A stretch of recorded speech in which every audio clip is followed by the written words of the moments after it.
Hola, hoy estoy en un Opel Combo. En este video te mostraré cómo navegar por la pantalla del cuadro de instrumentos.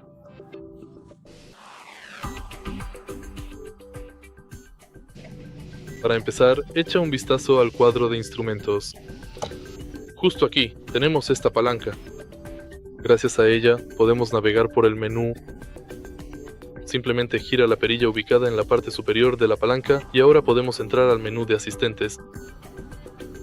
Podemos consultar la información del viaje 2, del viaje 1 y del viaje actual. Podemos restablecer esos ajustes y consultar nuestro odómetro, el consumo medio de combustible, el consumo actual de combustible, etc. Y básicamente eso es todo. Si te ha resultado útil este video, por favor dale like, comenta y suscríbete.